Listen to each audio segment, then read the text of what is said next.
the girl who knew too much. The first sign that something was wrong with Mara Holloway came on a Tuesday. It was raining that morning, soft, steady rain that made everything feel slower than it should have. Her mother, Elena, was scrambling eggs in the kitchen when Mara walked in barefoot, her long, black hair hanging loose down her back. "Mom," she said quietly, rubbing her eyes, "you're going to burn them." Elena smiled. "Not this time. I'm being careful." Mara tilted her head. "You always burn the second batch," she said. Elena chuckled. And then exactly 10 seconds later, the eggs began to sizzle too loudly. Smoke rose from the pan. Elena cursed under her breath and yanked the pan from the burner. She stared at her daughter. "That was a lucky guess," she said.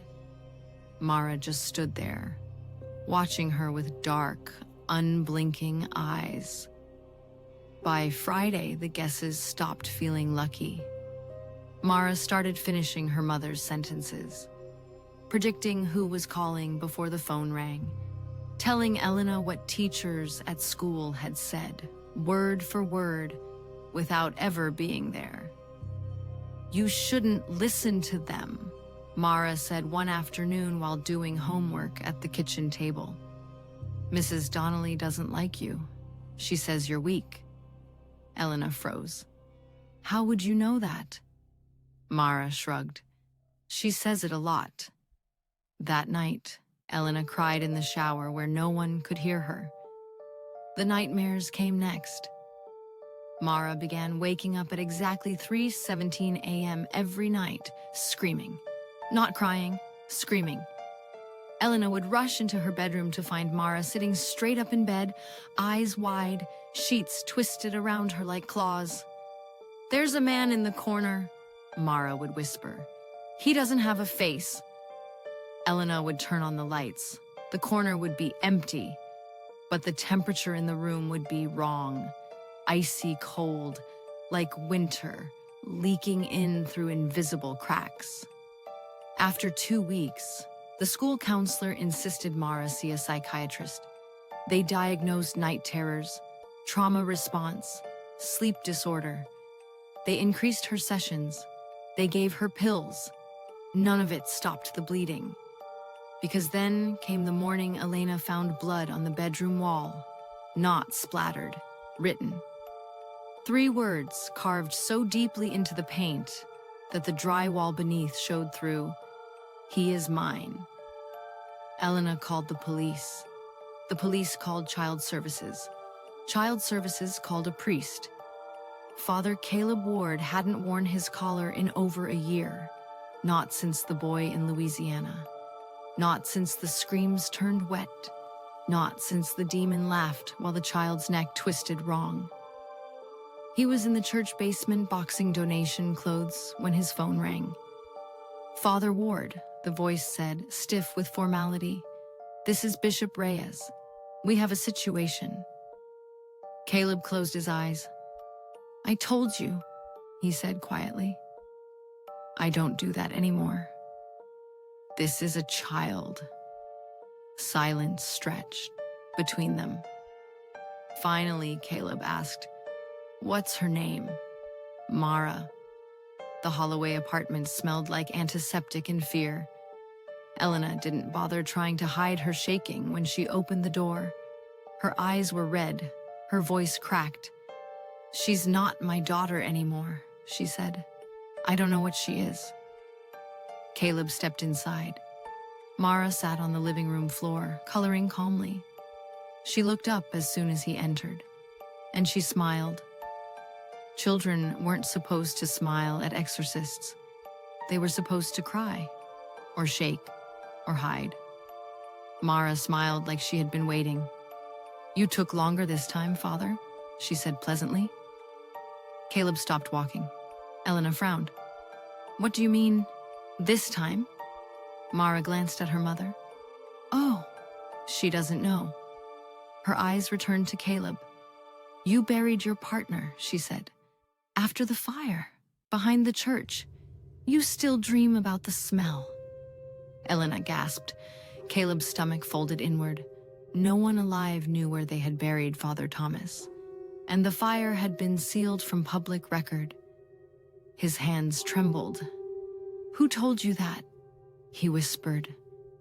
Mara tilted her head. "He did."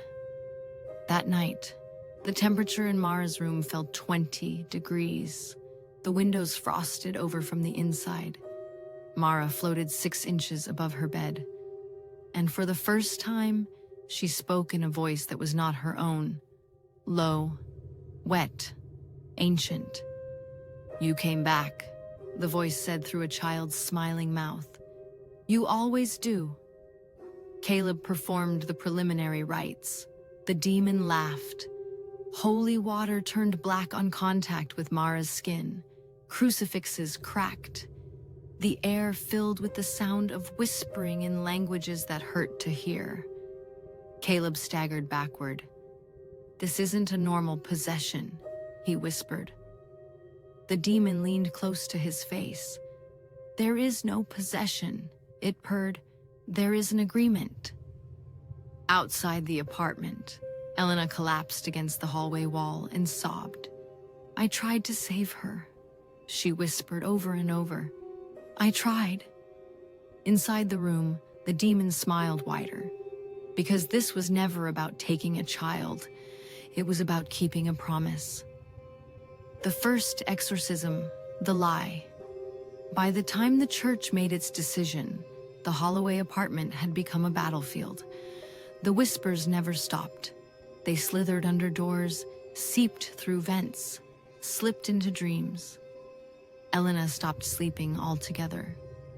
When she closed her eyes, she saw Mara's small body hovering above the crib she used to sleep in as a baby, her spine bent like a crooked finger.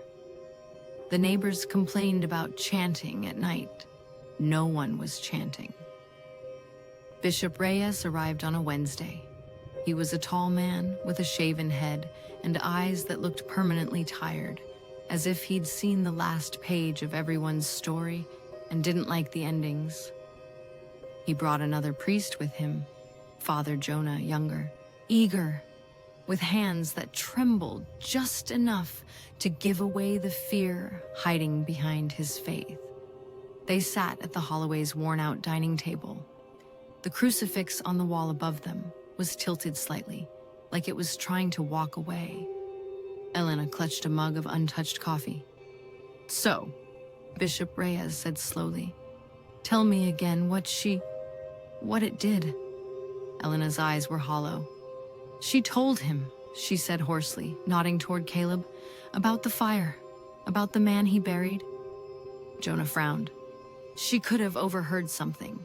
Children notice more than—" "She wasn't even born when it happened," Caleb cut in. Jonah shut his mouth. Elena swallowed. "She knows things about me too. Things I've never said out loud. She told me what my father used to make me do when he came home drunk. The words he used. The belt he—" Her voice broke. The crucifix above them creaked softly, the wood warping. Bishop Reyes glanced up at it. "Enough," he said gently. "We believe you." Elena let out a sob that sounded more like an apology. They went into Mara's room together. Caleb could feel the cold even before the door fully opened. Sharp, sterile, like hospital corridors and fresh graves. Mara was sitting on her bed, legs crossed, humming to herself. The frost lacing the inside of the window vanished the moment their eyes fell on her.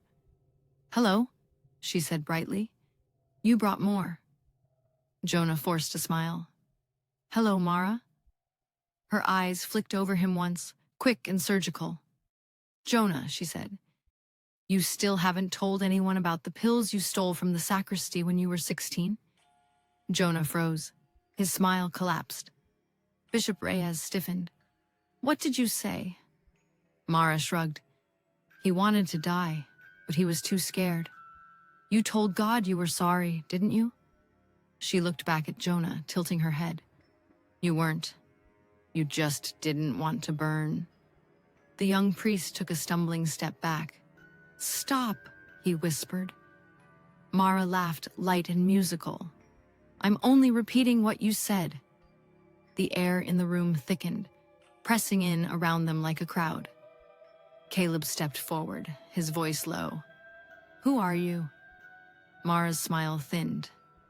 The pupils in her eyes dilated until her irises vanished, leaving only black.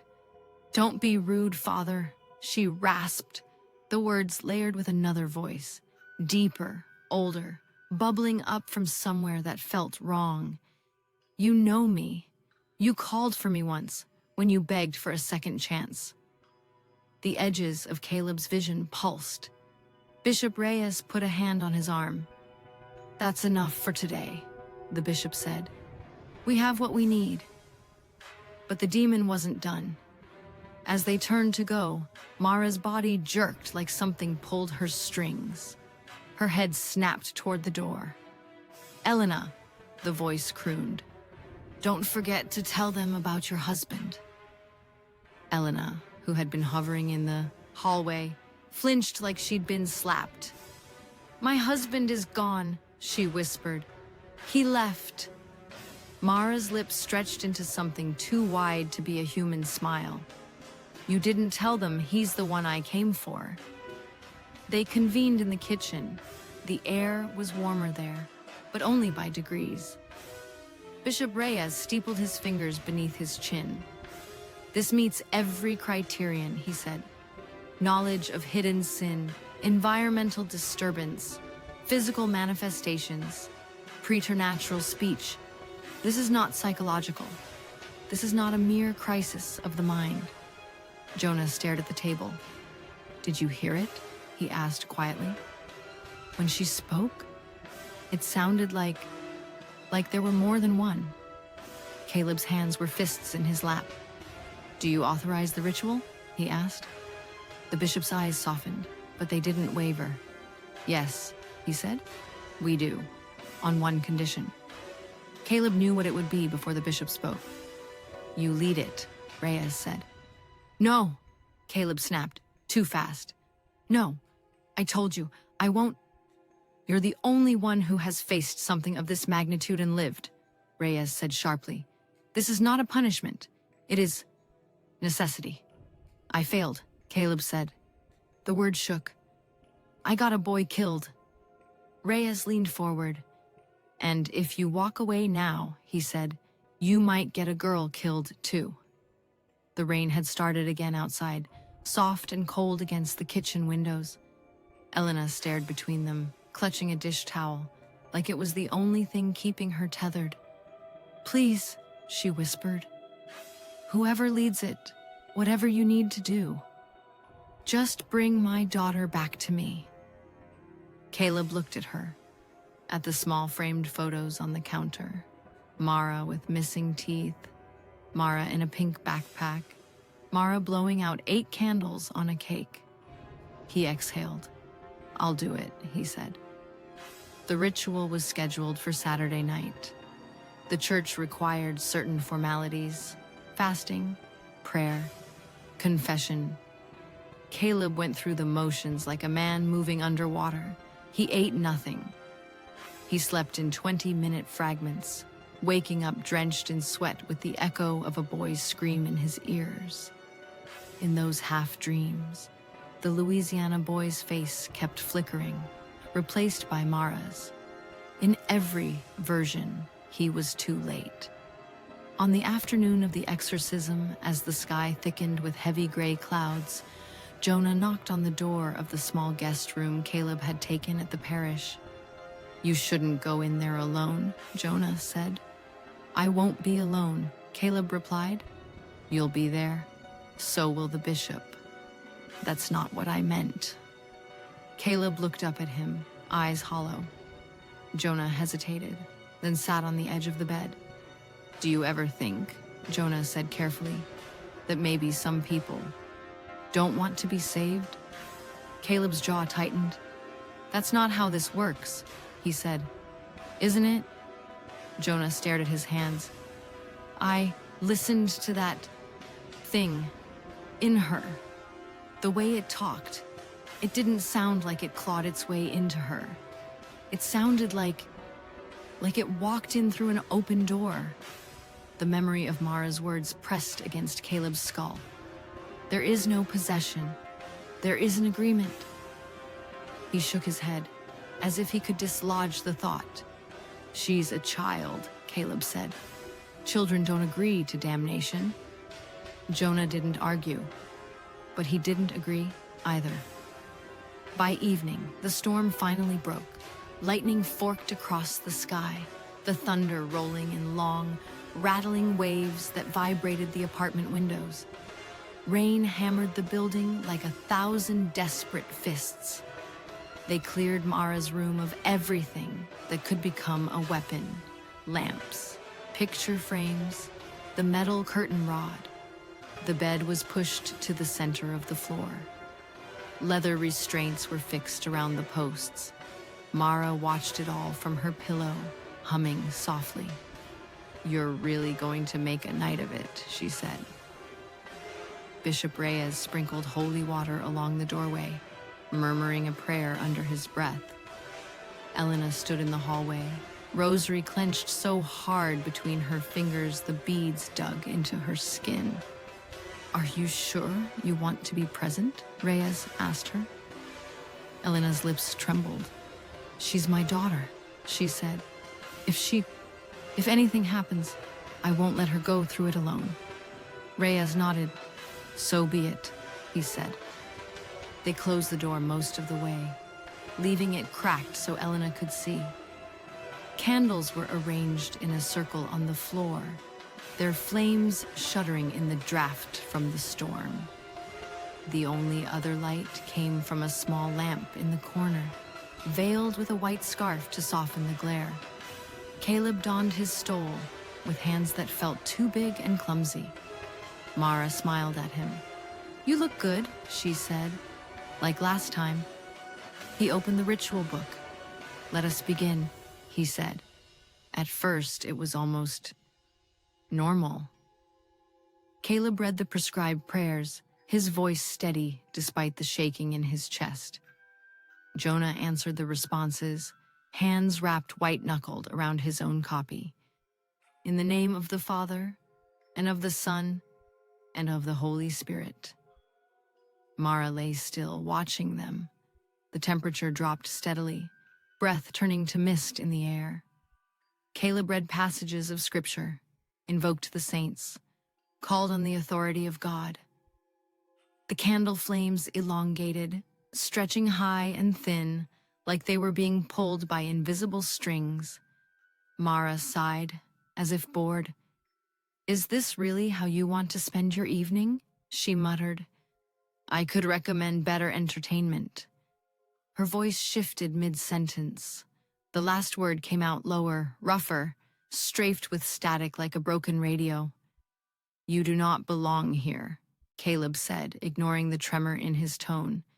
"You were not invited." The demon chuckled. "Oh, but I was," it purred. "She asked so nicely."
Name, Caleb repeated, forcing the word through clenched teeth. You are bound to answer. The convulsions stopped. Mara went very, very still. When she spoke again, her voice was layered, childish treble and subterranean bass, harmonizing in a way that hurt to hear. We, she said, are many. The room seemed to tilt. The wood of the bed frame groaned as if bowed by unseen weight. Caleb's grip tightened on the crucifix. Then I cast you out, all of you, he said, by the authority given to me. The demon laughed. It wasn't loud. It was quiet and delighted, like someone watching a child try to lift something far too heavy. Authority, it said. You keep saying that word like it means something. The storm outside slammed against the windows, thunder cracking so loud the glass rattled. The candle flames shot straight up, merging into a single ring of fire around the bed. Elena screamed. Caleb's training told him what to do. Command, insist, persist. But beneath the ritual, something deeper pressed at him. A memory of another room, another child, another circle of candles swallowed in sudden darkness. He pushed it down and read louder. The Lord is my light and my salvation. Whom shall I fear? Mara screamed. This time, it sounded real. Her body jerked upward, the restraints cutting into her wrists and ankles. Blood welled under the leather straps. Her eyes rolled back into her skull. The fire ring flickered, then shrank, then flared again, pulsing in time with her ragged breathing. Enough, Bishop Reyes said sharply from the doorway, raising his own crucifix to reinforce the attack. You will relinquish this child. By God's command, you will. Mara gasped. Her back bowed so sharply her spine looked like it might snap. Her mouth stretched wider and wider and wider. And then she began to beg. Stop! The demon sobbed through her. Stop! Please! I'll go! I'll go! I'll go! The voice shook, layered and breaking, the bass falling out so only the child's treble remained. I'll leave her, it cried. I'll leave her, I swear, just stop, stop, stop. Elena fell to her knees in the hallway, sobbing. Let her go, she cried. Please, please, let her go. Caleb hesitated. This was wrong. Demons didn't beg like this. They taunted. They lied. They raged. But this sounded like surrender. Or like someone very, very good at acting. He continued anyway. By the blood of Christ, you are commanded, he said, his voice nearly drowned by the thunder. In his holy name, go. The overhead light exploded. Shards of glass rained down, hissing as they hit the candle flames. The room plunged into a chaotic strobe of lightning and firelight. Mara shrieked, a high, piercing sound that went on until it broke into a guttural choke. Her body convulsed once, twice, then collapsed against the mattress. The candles went out. All at once, the apartment went silent. No whispers, no static, no low mocking laughter, just the sound of rain. For a long moment, no one moved. Then Jonah fumbled for his phone flashlight. A narrow beam cut through the darkness.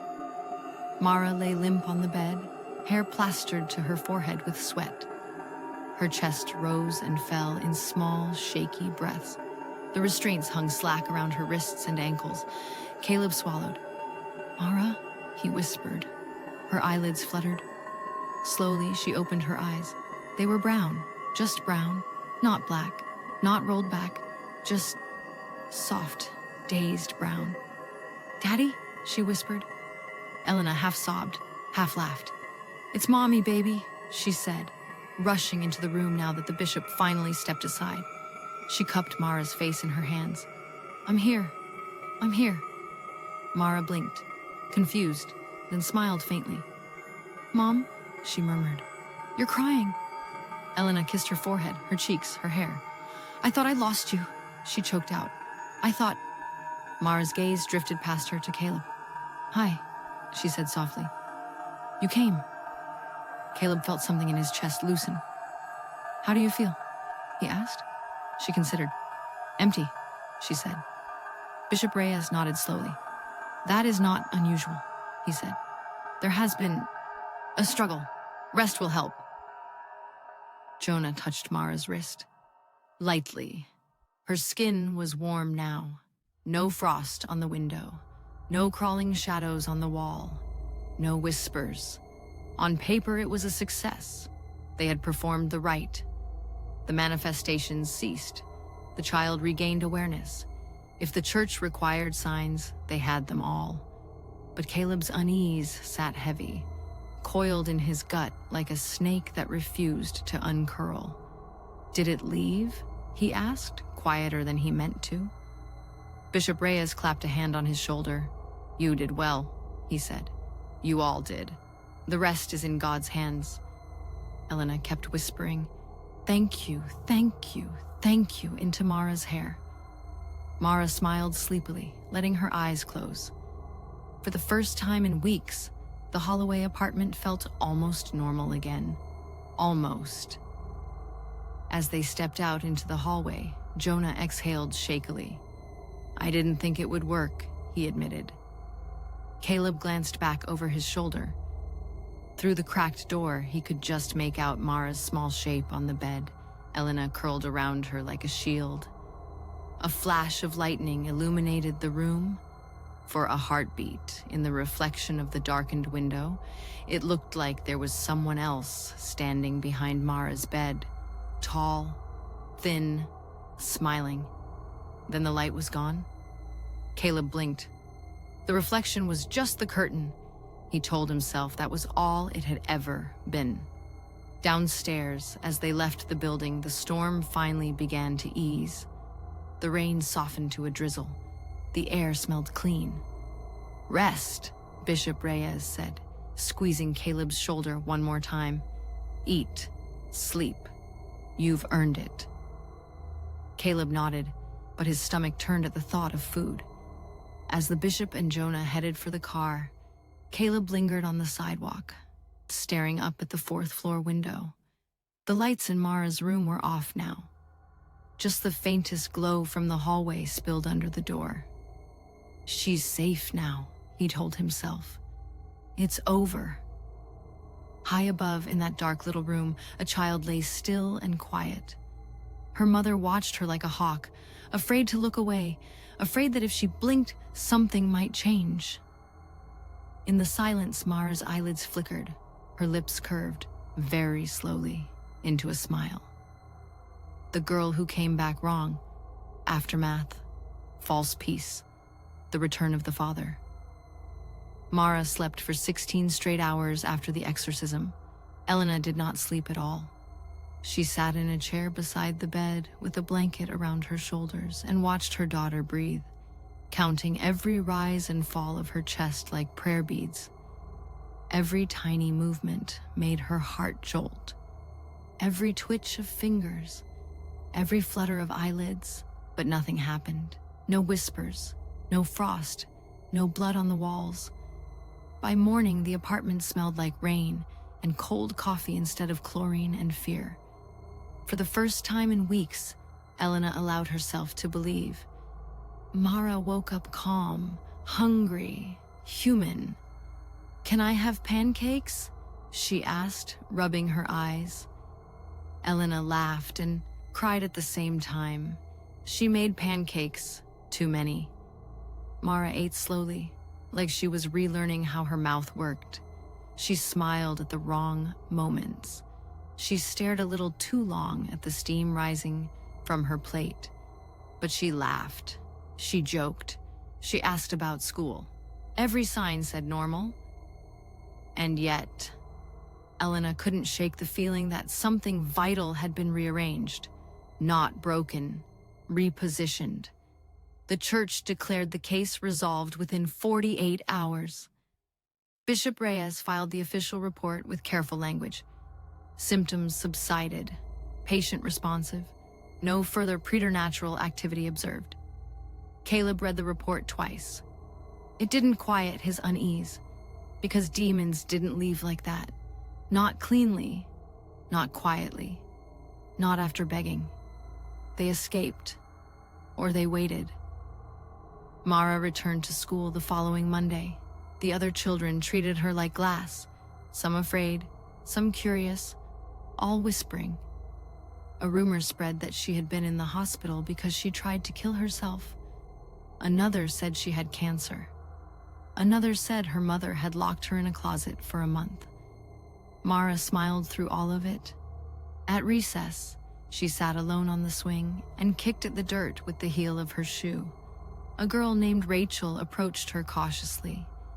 "My mom says you were sick," Rachel said. Mara nodded. "I was," she replied pleasantly. "Are you better now?" Mara pushed off the ground, swinging slowly. "Yes," she said. "Much better." Rachel hesitated. "Do you remember? What happened?" Mara's swing reached its highest arc. For just a moment, her feet hung suspended in midair. "I remember everything," she said softly. Rachel never asked her another question. The nightmares stopped.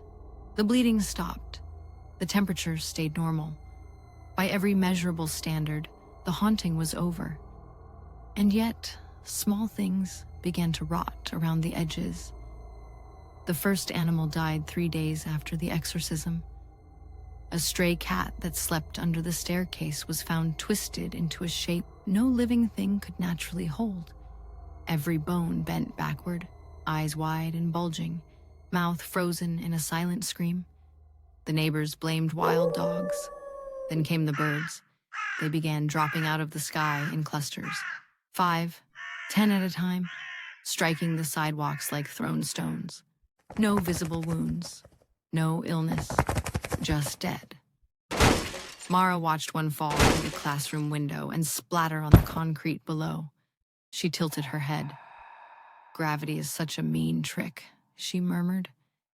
Father Caleb tried to stay away. He told himself he was done. He told himself the church had released him. He told himself Mara was safe.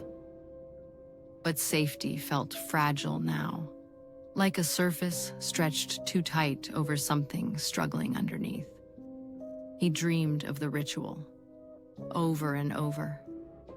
Always the same moment, the demon begging. The words, "I'll leave her, I swear." Always the same sickening thought when he woke. What if it wasn't lying? What if it kept its promise?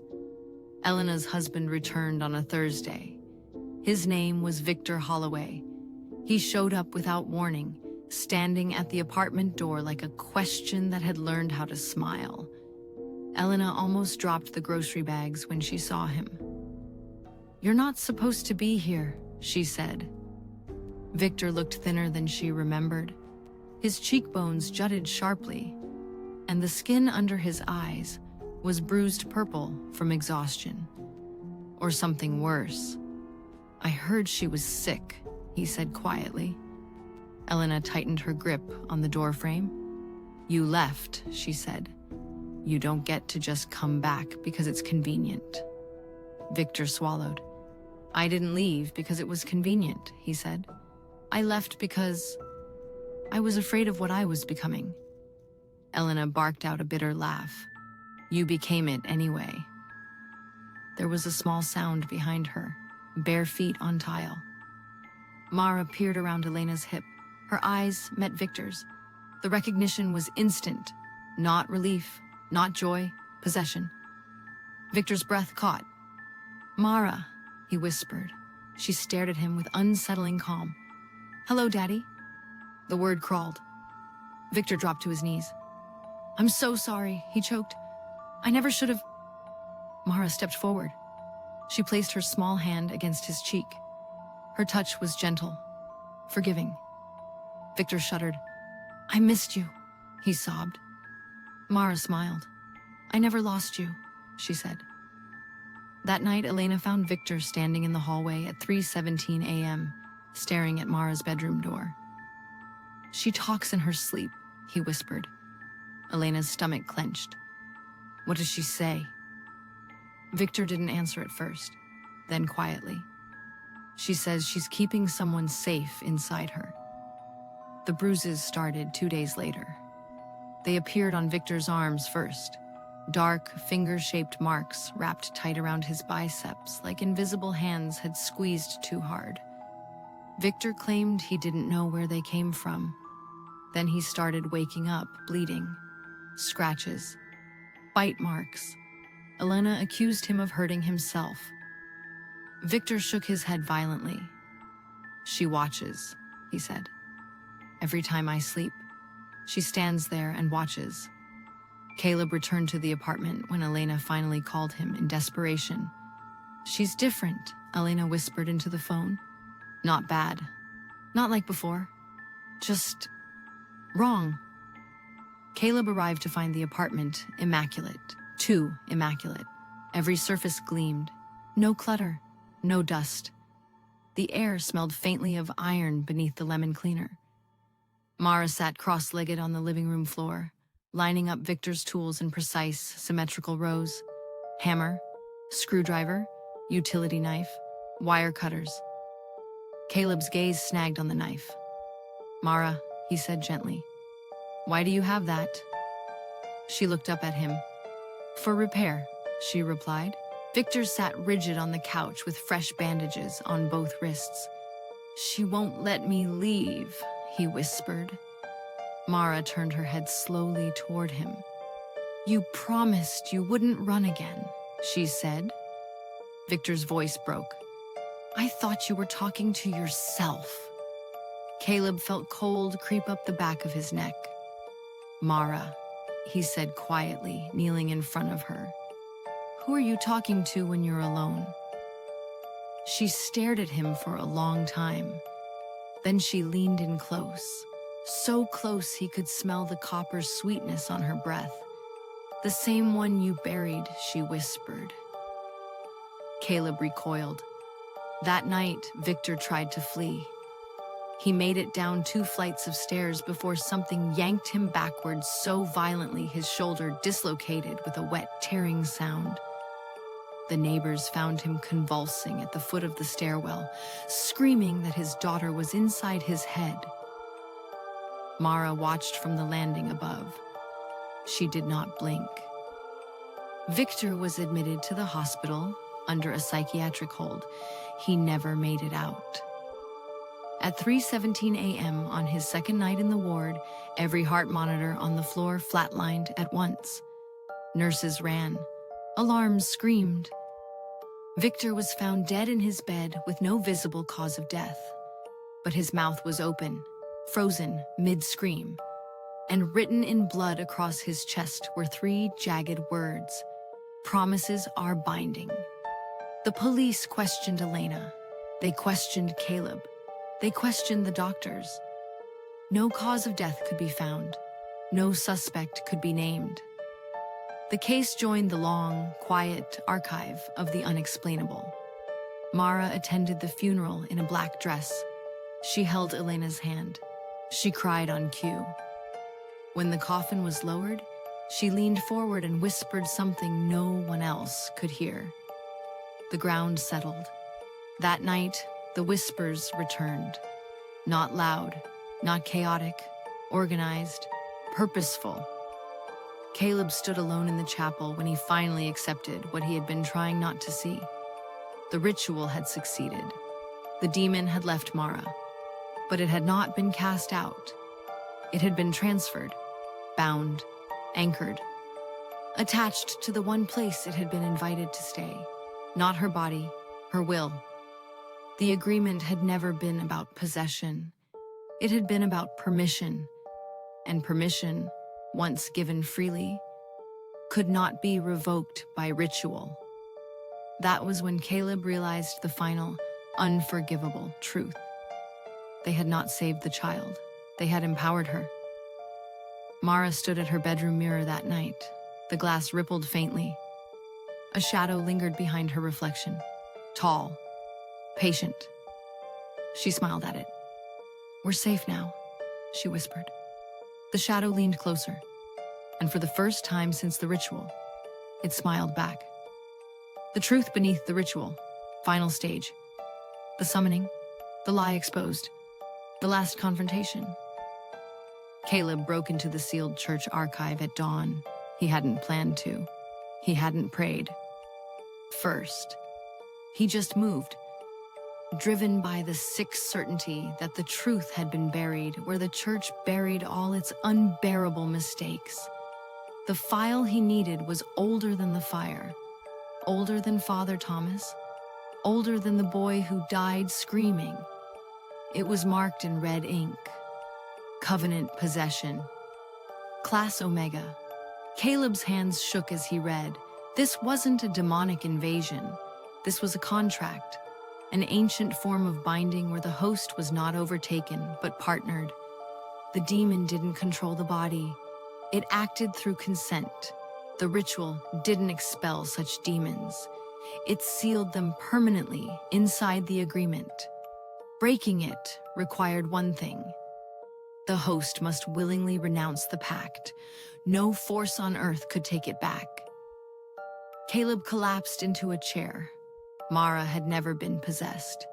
She had been chosen. The summoning. 1 year earlier, the demon came to Mara for the first time in the basement. Victor had locked her down there again. The room smelled like mold and gasoline. She was 7 years old. Her lip was bleeding. Her hands were shaking, and she was whispering the words she had found carved behind the old boiler. Symbols that hurt to look at and burned when she touched them. She didn't know they were real. She just wanted him to stop. The air thickened, the shadows pulled inward, and something ancient listened for the first time in decades. "What do you want, little one?" Her voice was small. "I want him to never hurt me again." The demon considered. "That is expensive. I'll give you anything." The darkness leaned closer. "Anything?"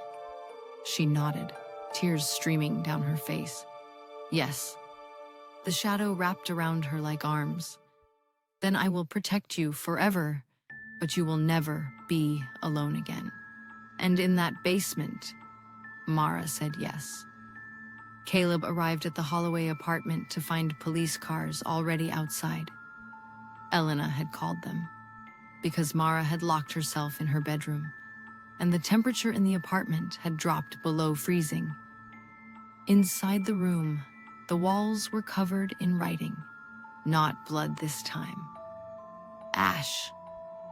Hundreds of repeated symbols spiraled outward from the center of the floor, where Mara stood barefoot, eyes closed, arms outstretched. The shadow filled the ceiling. Not a presence now, a partner. Elena screamed for her daughter. Mara opened her eyes. They were no longer brown. They were mirrors, reflecting every sin in the room. Caleb stepped inside the circle. "You invited it," he said softly. Mara didn't deny it. "He kept me safe," she replied. "You tried to throw him away. You don't understand what you've become." Mara's voice trembled for the first time. "I became someone who can't be hurt anymore." The shadow stirred. Police weapons jammed. Radios screamed with static. The room twisted sideways. Caleb dropped the crucifix. This would not be one with authority, only choice. "Mara," he said gently, "he didn't save you. He just made your pain permanent." The shadow recoiled slightly. "That's a lie," the demon hissed. Caleb ignored it. "You asked it to protect you," he said, "but it's not protecting you anymore." Mara hesitated. "He kept his promise." "Yes," Caleb said, "and now he's keeping you from healing." The shadow surged forward. "You will not take her from me." Caleb stood his ground. "She doesn't belong to you," Mara screamed. The circle burst into flame. The ceiling split. The shadow reached for her and stopped, because Mara raised her hand. "I never told you to stay forever," she whispered. The demon went still. "You offered anything," it said. "I offered a child anything," she said. "I didn't know it meant my whole life." The shadow writhed. Caleb whispered the only words that mattered now. "You are allowed to change your mind." Mara's face crumpled. Tears poured down. "I don't want to be empty anymore." The demon shrieked. The room imploded with sound. Light tore through the shadows. The ash symbols ignited and burned inward. The shadow unraveled, not cast out, not destroyed, unchosen. When the light faded, Mara collapsed, alive, human, empty, but alive. The demon was gone, and this time, it had nowhere to go. 1 month later, Mara laughs again. Real laughter, not echoed, not borrowed. Elena sleeps again. Caleb leaves the priesthood quietly. No sermons, no headlines, no triumph. Because some victories don't belong to faith. They belong to free will. A school hallway. A boy stands alone, crying. Whispers curl around him. He looks up. And for the first time, no shadow answers. The demon wanted her.